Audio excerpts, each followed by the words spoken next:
अगर मैं आपसे कहूं कि आपके घर में लगा एक पतला सा तार, एक छोटा सा तार आपका जान भी ले सकता है और वही तार आपकी जान भी बचा सकती है। बस सवाल इतना है कि वो तार न्यूट्रल है या अर्थिंग।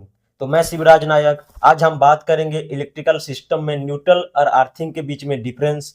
आज हम जानेंगे अगर हम न्यूट्रल की जगह अर्थिंग को इस्तेमाल करते हैं तो क्या हमारे घर के उपकरण जो अप्लायंसेस है, वो जो इक्विपमेंट है, वो उसी तरह सेम उसी तरह रन करेंगे जैसे नॉर्मली रन करते हैं। अगर रन करेंगे तो क्या सेफ्टी से रिलेटेड कोई हमको दिक्कत आएगी?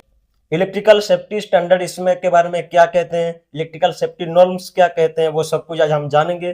तो बिना टाइम वेस्ट किए चलिए स्टार्ट करें। अगर मैं शॉर्ट में बताऊं न्यूट्रल और अर्थिंग के बीच का डिफरेंस, तो हमारा जो इक्विपमेंट होता है, कोई भी इलेक्ट्रिकल का इक्विपमेंट होता है, हमको उसको एक क्लोज लूप प्रोवाइड करना पड़ता है, जिससे क्लोज पाथ हमारा होने से हमारा इक्विपमेंट वर्क करता है। जैसे कि मैं अगर सिंगल फेज के बारे में बात करूं तो हम सिंगल फेज में आप फेज के थ्रू हमारा फेज देते हैं और वही रिटर्न हमारा न्यूट्रल के थ्रू आता है, जिससे सर्किट कंप्लीट होता है और हमारा इक्विपमेंट काम करता है। वही अगर मैं आपका अर्थिंग के बारे में बात करूं तो हमारा अर्थिंग हमारा सेफ्टी के लिए हम इसको इस्तेमाल करते हैं, जिससे हमारा कोई भी बॉडी अगर हमारा इक्विपमेंट के कांटेक्ट में आए, हमारा कोई भी पर्सन इक्विपमेंट के कांटेक्ट में आए, जिससे वो सेफ रह सके, हमारा जो लीकेज करंट है वो अर्थिंग के थ्रू ग्राउंड हो जाए, जिससे हमारा इक्विपमेंट, हमारा कोई भी पर्सन अगर उसको टच करे तो शॉक से बच जाए इसके लिए। तो अगर दोस्तों आपको इलेक्ट्रिकल सिस्टम में किसी भी इक्विपमेंट को सक्सेसफुली रन करनी है तो दो कंडीशन को फुलफिल करने की जरूरत पड़ती है। तो पहला है, हमें पोटेंशियल डिफरेंस क्रिएट करना पड़ता है। जैसे कि अगर हम किसी सिंगल फेज के बारे में अगर बात करें तो हम अगर फेज दे रहे हैं किसी इक्विपमेंट को 230 वोल्ट अगर हम दे रहे हैं तो उसको हमको एक 0 वोल्ट का सप्लाई देना पड़ेगा, जिसको हम देते हैं न्यूट्रल, जो कि 0 वोल्ट होता है, जो हमारा जीरो पोटेंशियल होता है।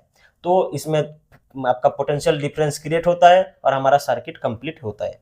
अगर मैं वही अगर न्यूट्रल की जगह अर्थिंग कनेक्ट कर देता हूं तो क्या हमारा इक्विपमेंट सक्सेसफुली रन होगा?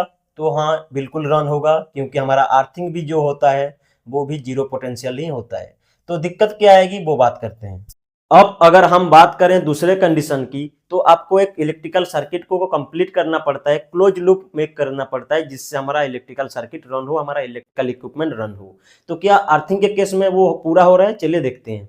बिल्कुल, अर्थिंग के केस में भी ये आपका क्लोज सर्किट होता है, आपस में सारे अर्थिंग इंटरकनेक्टेड होते हैं, तो हमको ये भी एक क्लोज लूप प्रोवाइड करता है, जिससे हमारा इक्विपमेंट है वो रन तो हो जाएगा। तो चलिए जानते हैं इससे रन कराने में हमें क्या क्या दिक्कत आएगी। अगर हम मान लीजिए अर्थिंग से हमारा अगर इक्विपमेंट रन हो रहा है, तो क्यों हम, अगर हमारा न्यूट्रल कहीं पे मिस हो जाता है, हमको न्यूट्रल नहीं मिलता है, तो क्यों हम वहाँ पे अर्थिंग कनेक्ट नहीं कर देते? क्यों हम न्यूट्रल खोजने में अपना टाइम बर्बाद करते हैं? अगर आप ऐसा करने जाते हैं तो आपके सामने कुछ ऐसे प्रॉब्लम्स आएंगे जिसको आप अवॉइड नहीं कर सकते।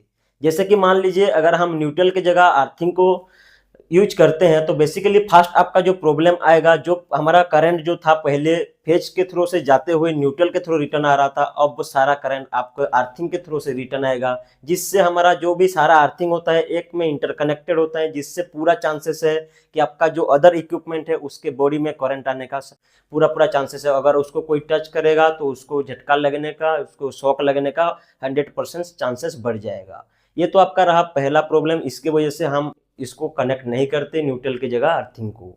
दूसरा कंसर्न ये है, जो प्रॉब्लम है ये आएगा कि आप जैसे हमारा मान लीजिए हमारा हाउस होल्ड इलेक्ट्रिसिटी हो, हमारा इंडस्ट्रियल इलेक्ट्रिसिटी हो, सिंगल फेज के बारे में जो बात कर रहे हैं, हम ज़्यादातर इस्तेमाल करते हैं एलसीबी, हमारा सेफ्टी पर्पस के लिए आरसीसीबी आरसीबी इस्तेमाल करते हैं। ये इसी प्रिंसिपल पर ही काम करते हैं कि हमारा जितना करंट फ्लो हो रहा है उतना करंट रिटर्न आना चाहिए हमारे न्यूट्रल के थ्रू से, चाहे हमारा एलसीबी हो, हमारा जो जितना रेटिंग का होता है 30 मिली एम्पेयर हो गया, 100 मिली एम्पेयर हो गया, उससे ज़्यादा करंट अगर अर्थिंग के थ्रू से फ्लो होने लगा तो ये सब उसको एबनॉर्मल मान के ट्रिप कर देते हैं। तो ये प्रॉब्लम आएगा जब हम हमारा अगर न्यूट्रल की जगह अर्थिंग को कनेक्ट कर देते हैं, जो हमारा करंट था वो न्यूट्रल के बजाय अर्थिंग में फ्लो होने लगेगा, जिससे ये हमारा सर्किट को एबनॉर्मल मानेंगे, हमारा ट्रिप कर देंगे। जैसे ही आप अपना स्टार्ट कमांड देंगे आपका इक्विपमेंट का, तो ये ट्रिप हो जाएगा, इसको भी आप अवॉइड नहीं कर पाएंगे।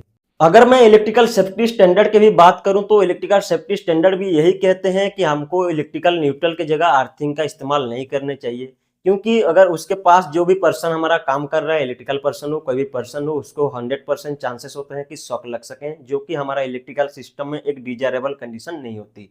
तो दोस्तों यही सब था आज के वीडियो में, हमने जाना कि हम क्यों इस्तेमाल नहीं करते न्यूट्रल की जगह अर्थिंग को, क्यों नहीं करना चाहिए। तो थैंक यू फॉर